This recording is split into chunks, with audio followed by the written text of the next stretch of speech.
Right, so we've got Conor Madden, Henry Parkin and Sam Dudman. This is for Task 2, Sports Development. Okay, we're going for P2, M2 and D1. Right then, Conor, what's the first barrier you've chosen? Religion. Right. Describe that to me then. Religion can affect sport and participation in sport quite a lot. People can feel intimidated by like different religion groups, so if the two religions hate each other, you might not join in because obviously there might be conflict there. Majority of the team might be one religion, and you might feel that you can't relate or play with that team, and then obviously you want to drop out and you can't take part. You might get bullied for your religion because like Muslims believe in like fasting and stuff. So if you're fasting and people are obviously they're not fasting and they take the mick at you and bully you and stuff, you might get forced out of the team for that.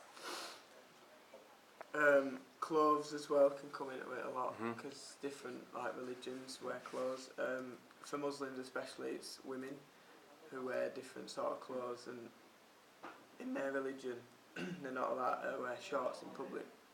So for them wearing shorts, like playing sport, they'll have to wear shorts, t-shirts, whatever. So that'll force them out of the sport already, and so then they won't be participating in that sport. And fasting, if say like if you're fasting and you can't eat the right stuff before your game, and then you play bad, and then the fans get on your back, the managers get on your back, maybe that can force you out of the team as well. But in religion, in sport, racism comes into it a lot. So like Leeds United fans got done for abusing. No, Millwall fans got done for abusing alleged youth because of his religion, which is obviously pretty bad, and racism's, they're trying to cut it out of sport now, but obviously they can't because there's a group always at an event trying to cause trouble. And that's it for my first. Right, okay. Next barrier then, Henry. I've done money. Right. Money, it's one of the big factors in sport, because if you don't have enough money, then you might not be able to afford to get where you need to go or for the facilities. You might not be able to afford the equipment that you need because it could end up being quite expensive. The target group for money is people at poorer areas that might be on benefits or have a bad job and they don't get paid very much for it, because then, like I said, they might not be able to afford to go to these places or afford the facilities or the equipment. They should, to try avoid it, they should try get a better job and try get more money coming in so that they can then have some money left over for them to spend on it, so that they aren't like the odd ones out and then not playing. I'd say it's more a problem for people at performance level, because these like the county clubs, which means they have to travel a long distance. Good. But if they can't afford that, then they can't go, so that means they can't play there, which means they'll drop down to participation. And the money isn't a problem for elite players at all, because they get paid a lot of money for certain sports, and they also get sponsors, and the club that they're with will drive them to where they need to go, so they don't have to spend their own money. Right, good. Next one. Right, the first barrier I'm going to talk about is disability in the foundation stage. Disabilities can affect people doing sport, but it also can. People with disabilities have much more to offer of the world of sport. As well as top disabled sports people, there are many disabled people who can and do benefit from sport. And sport keeps people fit and healthy. People with disabilities do have to face some obstacles in sport. People do still discriminate against. People with disabilities also have a disadvantage financially and rely on benefits as a state of income with multiples of barriers in participation. The disabled,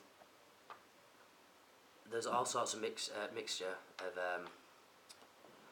disableness like deafness, blind, etc. Deaf people struggle, or would also struggle in the foundation stage, because also need things like need a translator for, and like wheelchair access and the facilities for them. Disability in the elite stage, elite athletes compete in the disabled athletes compete in the Olympics, but has to be a lot done for the disabled if they want to enjoy the same sporting opportunities as the rest of the population. Good, right, what's the next barrier you've chosen then, Connor? Facilities. Right. Facilities can affect young people quite a lot.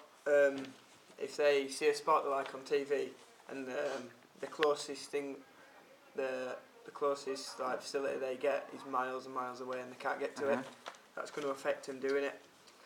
If, however, the facility is on your doorstep, you can go, you can train, you can keep doing it, and that can help you become to the elite stage. Obviously, you'll start off at the bottom. But in rural areas, the funding for facilities is quite poor because I don't know why, but they choose not to fund rural areas. So somewhere around Keighley is not like St George's Park, say. Also in rural areas, if they do get funded, usually sometimes they can get vandalised quite a lot, which can mean kids, it's unsafe for them to play there, it's unsafe for them to train, therefore they're not going to do it, and then obviously they're going to drop out and not take part in the sport they want to. But what's helped funding a lot last year is the Olympics. Straight after the Olympics, funding came into every sport. They tried getting every sport out there in the world. So different people want to do different sports now watching the Olympics. The National Lottery fund quite a lot for the areas around here.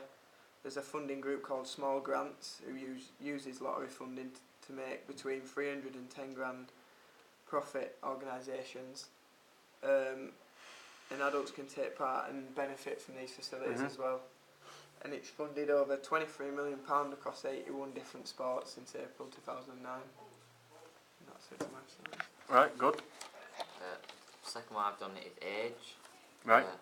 Age plays quite a big part in sport because, for example, football, it's better to be younger than old because you're more physically fit, around 20 to 25, because then you've also got experience. But if you're 30 to 40, you're maybe getting a bit slow for the sport and not as physically fit as you used to be. It affects as you get older, the muscles and bones gradually get weaker, so you have more chance of getting injured. Also, all your major functions start to slow down, which gets rid of like reaction time, and your flexibility might go as well. Even if you are old, you can still perform well, but you might not be as good as you used to be. But then they can still play with their own age, so it's not a major difference. An example is someone like Beckham.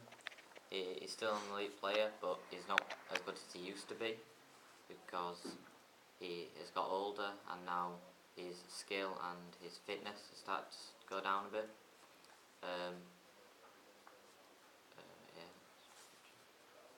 Right, okay. Next one.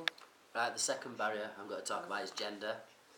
And gender can be a barrier in sport, as men can make so much more money than a female being at the elite stage. A great example would be Kelly Smith. She's an elite footballer player that earns just $32,000 a year, and a great example for male would be Cristiano Ronaldo, who makes $12 million a year.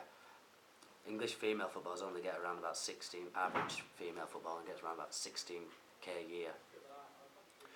It has always been that some sports are aimed towards the male gender and others towards the females. When a man or woman joins a sport that is not originally for their gender, it is not something that many people want to accept. Female footballers train just as much as the males in the elite stage, but yet their salary is a lot less than a male elite footballer. In the foundation stage, gender can be a barrier because there are more junior clubs to join for boys than there are girls, so the girls who wants to join a team will probably have to travel a lot further instead of like a local sort of girl team from. Right, okay.